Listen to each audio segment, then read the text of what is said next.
नमस्कार मित्रों, मैं डॉक्टर राकेश मल्होत्रा आज आपको रासा कार्यक्रम जो कि राजीव गांधी फाउंडेशन में बड़ा ही अनूठा कार्यक्रम है लाइवलीहुड्स के ऊपर, एंटरप्रेन्योरशिप डेवलपमेंट के ऊपर, उसके एक नए चरण के बारे में आपसे बातचीत करूंगा। जैसे आपको अभी तक विदित होगा कि रासा कार्यक्रम देश के 7 राज्यों में 22 ज़िलों में क्रियान्वयन किया जा रहा है, जिसके अंतर्गत हमें अपेक्षा है कि हम 600 एंटरप्रेन्योर्स खड़े कर पाएंगे जो कि स्वयं अपने आप में वो सफलता की कहानी होंगे। इन एंटरप्रेन्योर्स को खड़ा करने में चरणबद्ध तरीके से हम लोग इसका अप्रोच कर रहे हैं। पहले के चरणों में हमने अपने साथी एनजीओज़ का चयन किया जो कि इन 22 जिलों में कार्यरत हैं। फिर उसी के अगले चरण में हमने उन एनजीओ के द्वारा एक एक मेंटर 22 जिलों में भी चयनित किया। तो एनजीओ के चयन और मेंटर के चयन के बाद उनकी प्रशिक्षण किया जा रहा है। पिछले चरणों में उनका प्रशिक्षण किया गया। आज हम एक नए चरण में जा रहे हैं जहां अब हमको जो कि हमारे एंटरप्रेन्योर्स होने हैं, जिनका नाम हमने AME दिया है, एस्पिरेशनल माइक्रो एंटरप्रेन्योर्स, लगभग 600 ऐसे एंटरप्रेन्योर्स को हमने इस कार्यक्रम में खड़ा करना है। इन एंटरप्रेन्योर्स का चयन कैसे किया जाए, कौन ये व्यक्ति हैं, कि इसमें क्या क्षमता है, कैसे इनको नापा जाए, कैसे इनको योजना में चयनित करके आगे बढ़ा जाए, इसके बारे में हम आज इस कार्यशाला में कार्य करेंगे। इस कार्यशाला को करने के लिए हमारे इंटरनेशनल विशेषज्ञ डॉक्टर रीता सेन गुप्ता और डॉक्टर दीपांकर राव हमारे साथ हैं जो इस सेशन का चलन करेंगे। आइए अब उनके साथ चलते हैं। AME की सिलेक्शन के लिए क्या हमें गतिविधियां करनी है, कैसे करनी, इसके बारे में ठीक से समझें। धन्यवाद। जो रासा प्रोग्राम है उसके अल्टीमेट जो हमारा एम है कि हमें 600 एंटरप्रेन्योर को AMEs को के साथ काम करना है। बट इसके साथ सबसे ज़रूरी है कि जब हम कोई भी एंटरप्रेन्योरशिप प्रोग्राम चलाते हैं या उद्यमिता प्रोग्राम चलाते हैं, बहुत महत्वपूर्ण भूमिका होता है कि हम कैसे आइडेंटिफाई करें और उसके बाद हम कैसे AME को सिलेक्ट करें। क्योंकि ये सिलेक्शन करना बहुत ज़रूरी इसलिए भी है कि हमें ये देखना पड़ेगा कि उद्यमी के जो गुण है वो कैसे हम एक जो लोग से बातचीत करते हैं वो गुण उनके अंदर दर्शाएं। तो इसके लिए हम लोगों ने आइडेंटिफिकेशन सिलेक्शन का ट्रेनिंग हम लोग चला रहे हैं और ये बहुत इम्पोर्टेंट भी है। और 600 में से हमें 600 चुनने के लिए आप हमें 125 लोगों को आइडेंटिफाई करना है, क्योंकि उन 125 लोगों में से हमको 25 AME को फाइनली सिलेक्ट करना है। तो ये आइडेंटिफाई 125 और उसके बाद 125 में से हमको 25 या मैक्सिमम 30 AMEs को हमें सिलेक्ट करना ज़रूरी है। अब इसको चुनने के लिए हमको 2-3 चीज़ें देखना बहुत ज़रूरी है जो दीपांकर बताएंगे कि क्या ज़रूरी है। किसी भी उद्यमी के लिए वो अपने आप को कैसे देखते हैं, माने कि वो अपना परिचय अपने जहन में कैसे सोचते हैं, वो जानना बहुत ज़रूरी है। जहाँ तक ये लघु उद्यमी की बात है, हमने सोचा कि ये जो एस्पायरिंग माइक्रो एंटरप्रेन्योर्स हैं AMEs, ये पता लगाने का कोई हमारे पास साधन होना चाहिए कि इनका अगले 6 महीने के लिए अपने लाइफ के बारे में क्या कल्पना है, क्या विजन है। एक तो ये बात हमने सोची कि जानना ज़रूरी होगा, और दूसरी बात हमने सोची कि इस कल्पना को हासिल करने के लिए वो खुद क्या करने को राज़ी है। ये दोनों 2 डायमेंशन की चयन के लिए हमने सोचा कि एक इंटरव्यू के ज़रिए इसका पता लगाएं। एक इंटरव्यू, पारस्परिक बातचीत के थ्रू इसका पता लगाएं और 2 सवाल खड़े किए गए। पहला सवाल कि आप जो इंटरव्यूअर होंगे वो लघु उद्यमी से पूछेंगे कि आप अपने बारे में हमें कुछ बताएं, जैसे कि आप अपने आप को 6 महीने पश्चात देखना चाहते हैं। और दूसरा, वहाँ पे पहुँचने के लिए आप क्या करने का सोचते हैं। इन 2 सवालों के साथ हमारे मेंटर्स जो हैं वो लघु उद्यमिता के साथ बातचीत इनिशिएट करें और उसके आगे किस तरह से उस बातचीत का असेसमेंट करें, उसके लिए हमने कुछ और आंकड़े जो हैं वो बनाए। हमने ये भी तय किया था कि जब हम उद्यमी का चयन करेंगे और जो पूछा जाएगा उसमें से हम कुछ 8 बिंदुओं को हमने चुना है। जो 8 बिंदु हमें देखना पड़ेगा कि जो क्वालिटीज़ हम उनमें देखना चाहते हैं, उन क्वालिटी उनके अंदर जहन में आ रहा है कि नहीं आ रहा है। और 8 जो क्वालिटी हमने आइडेंटिफाई किया है, जो हम लोगों ने आपके साथ शेयर भी किए हैं, उसमें से अगर 5 भी जो क्वालिटी है जो हमें दिखाई पड़ता है कि उन उद्यमियों के अंदर है, तो हमारे हिसाब से वो हमारे सिलेक्टेड एएमई के कैटेगरी में आते हैं। 5, 6, 7, 8 तो मिनिमम 5 होना बहुत ज़रूरी है। तो इसी को हमने इंटरव्यू के थ्रू हमें चयन करना है। जब हम इंटरव्यू करेंगे तो हम उस आंकड़े को ढूंढेंगे कि उन 8 क्वालिटी में से कितने क्वालिटी हमें दिखाई दे रहा है। और जब हम इस इंटरव्यू को लेंगे, ये भी निर्णय करना है कि हम उसके सामने नहीं उसको टिक करेंगे, हम सुनेंगे अच्छे से और सुनने के बाद, बातचीत हो जाने के बाद हम टिक मार्क करेंगे और तभी हमारा सिलेक्शन प्रोसेस कंप्लीट होगा। ये जो फॉर्मेट है, 125 जने से हम संपर्क कर रहे हैं, ये फॉर्मेट, उनको इंटरव्यू करेंगे, बातचीत करेंगे, उनके साथ वार्तालाप करेंगे और उससे निकालेंगे कि उस लघु उद्यमी में ये विशेषताएं शामिल हैं या नहीं। ऊपर तो उम्मीदवार का नाम और आपका अपना नाम होगा, उसके बाद कहाँ पे है वो होगा और डेट लिखेंगे। और आखिर में अगर आपको लगा कि ये इंसान जो है ये सही है, छोटे व्यवसायी बनने लायक हैं, तो आप हाँ करेंगे या नहीं करेंगे। जी। अभी जो दीपांकर बोल रहे थे, मैं दोबारा दोहरा रही हूँ कि जब हम बातचीत करेंगे वो 2 सवालों पे, 2 सवाल तो सबको पता है कि 6 महीने में अपने आप को कहाँ देखना चाहता है और अपने ऊपर क्या जिम्मेवारी वो लेना चाहता है। उसके ऊपर आधारित हम कुछ विशेषताएं ढूंढेंगे उसके अंदर कि वार्तालाप में जो बातचीत होगा, तो जो भी छोटे उद्यमी हैं, उद्यमी की विशेषताएं ढूंढने की हम कोशिश करेंगे। और ये फॉर्मेट आपके सामने है।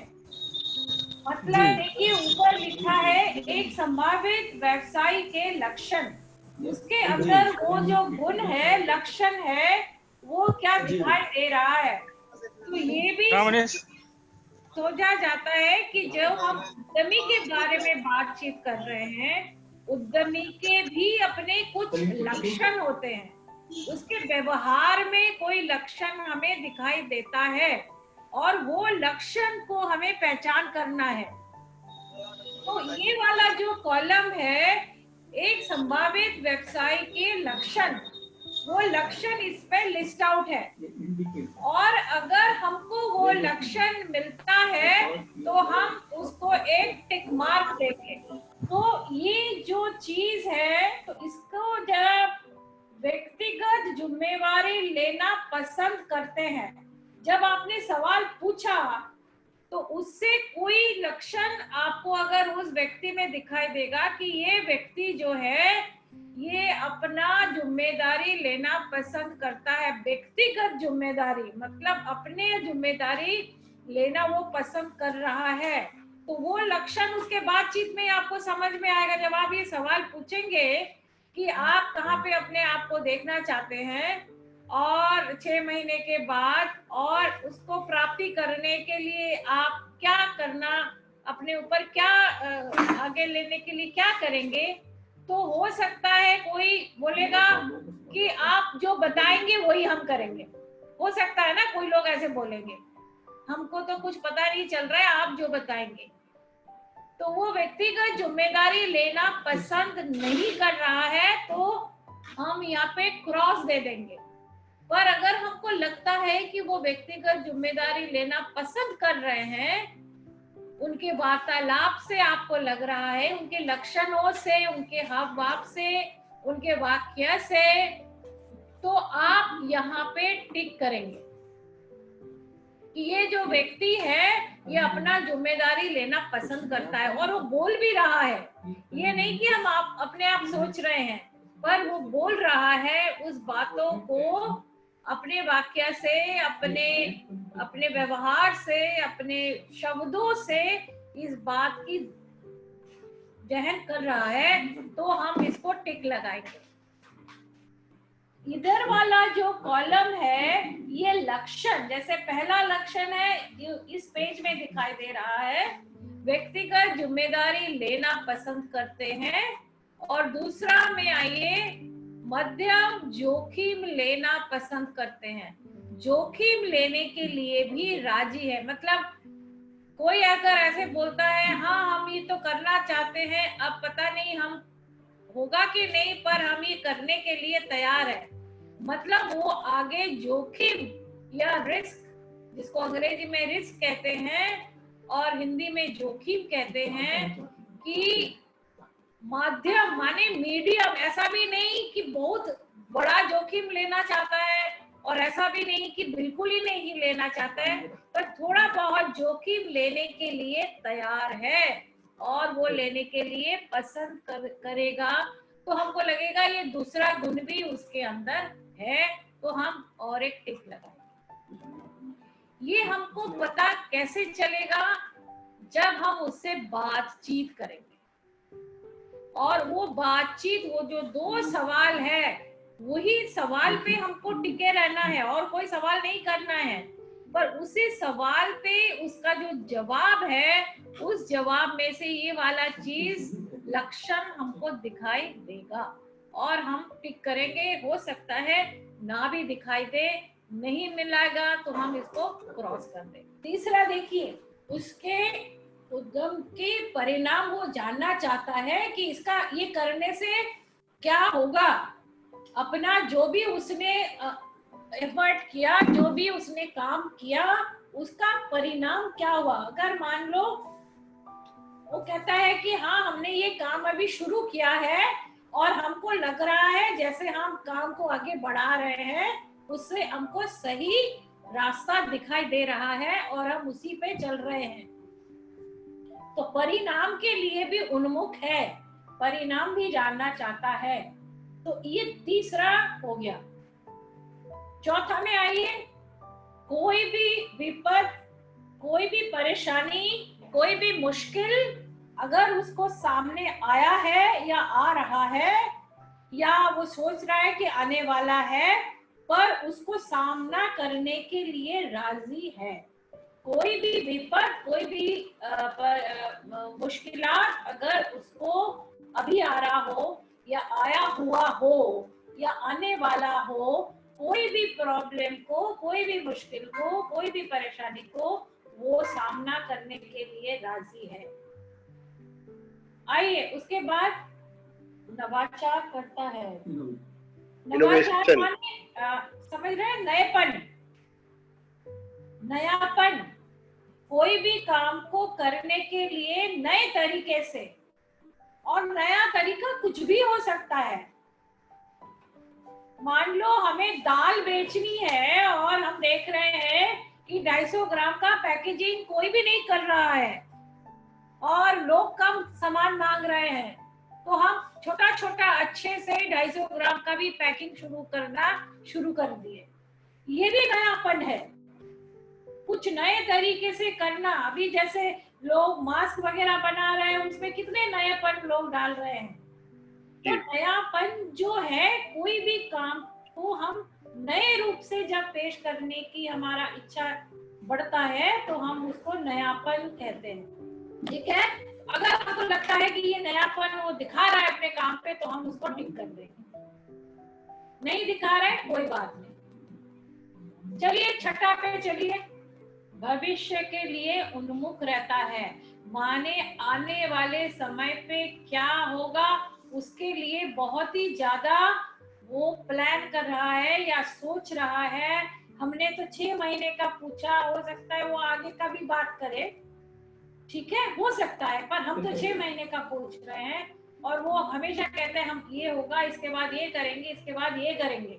इसका मतलब क्या है, भविष्य के लिए वो बहुत सजाग है, बहुत सोच रहा है कि भविष्य। कोई कहता है चलिए छोड़ दीजिए, आने का किसने देखा है, ऐसे भी तो लोग कहते हैं ना, कल किसने देखा है। तो ये क्या ऐसे व्यक्ति क्या भविष्य के लिए उन्मुख है? नहीं ना। नहीं अगर मैं कहूँ, मेरे को अगर कोई कहे कि रीता जी कल फिर आप आएंगे ना, तो अगर हम कहे कल किसने देखा है, इसका अर्थ क्या हुआ कि मैं उन्मुख नहीं हूँ भविष्य के लिए, उन्मुख नहीं है। नहीं है।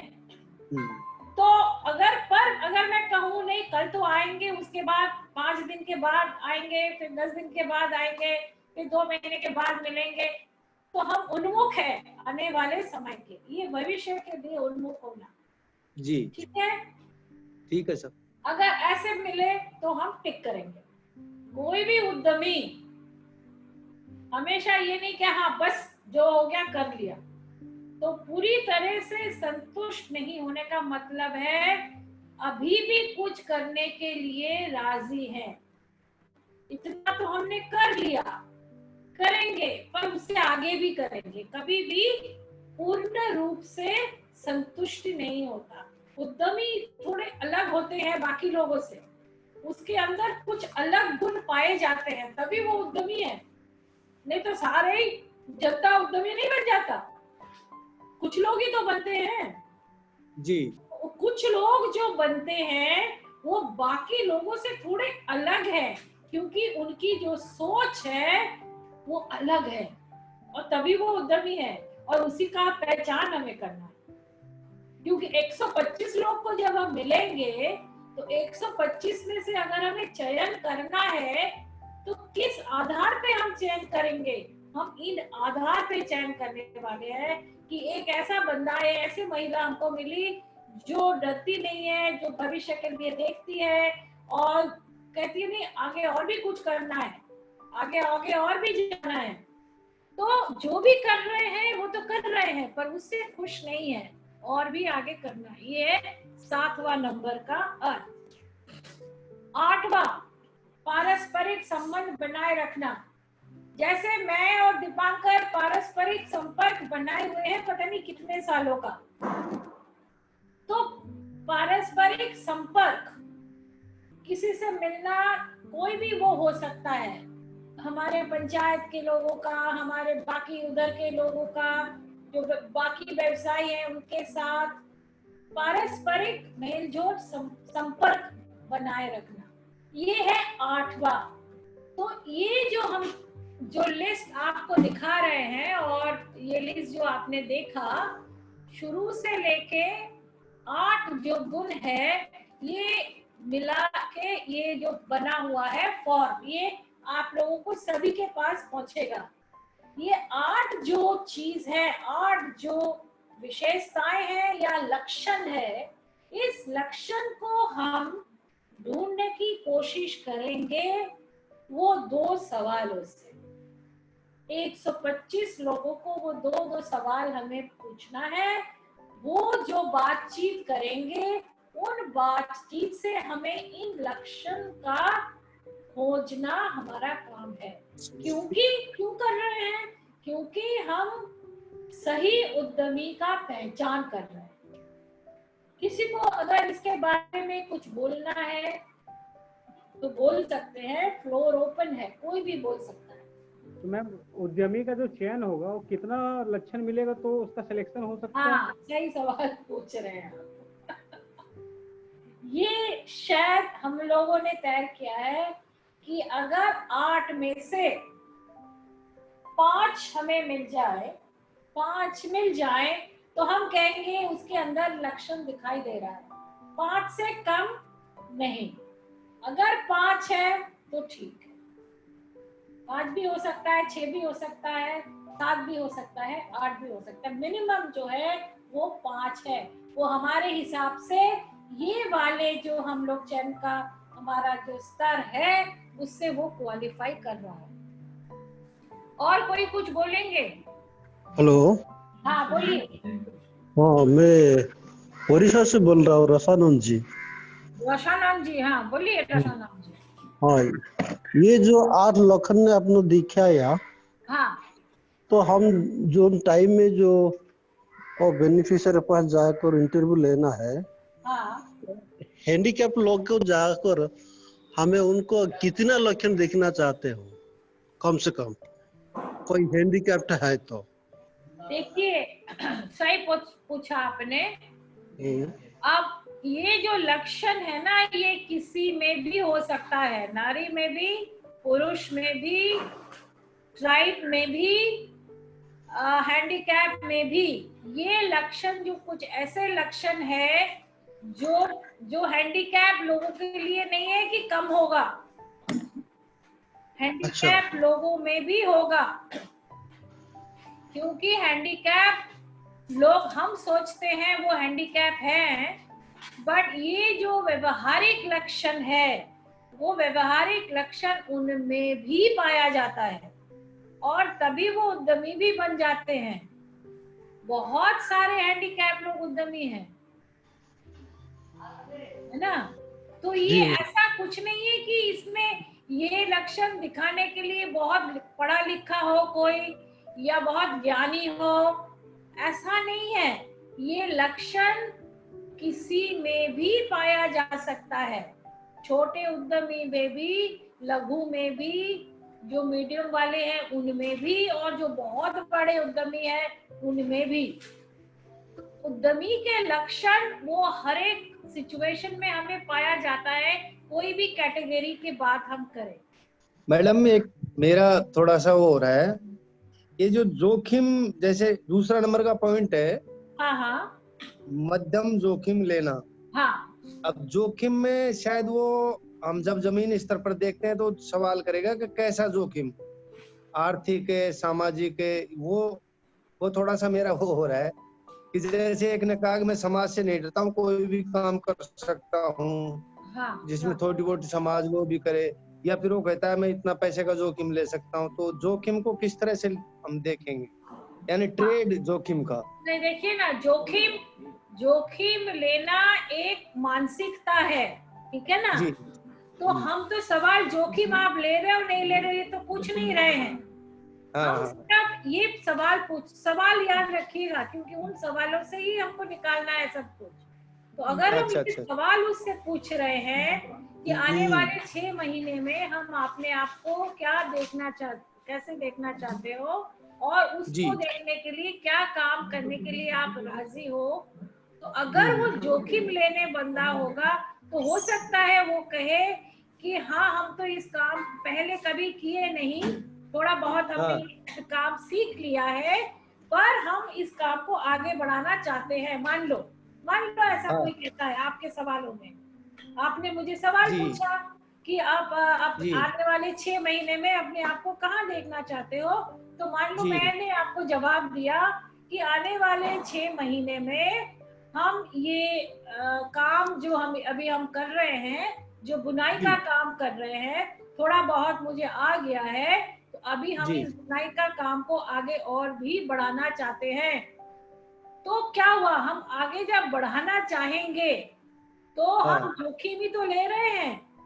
हाँ अगर हम हाँ कहे नहीं जितना मुझे आता है उतना ही हम करेंगे, पर हाँ अगर हम कहते हैं नहीं इस काम को थोड़ा बहुत आगे मुझे ले जाना है, अगर हम इतना बना पा रहे हैं 2 दिन में तो हम कोशिश करेंगे इस काम को थोड़ा सा और बढ़ाए और काम को थोड़ा और विस्तार करें।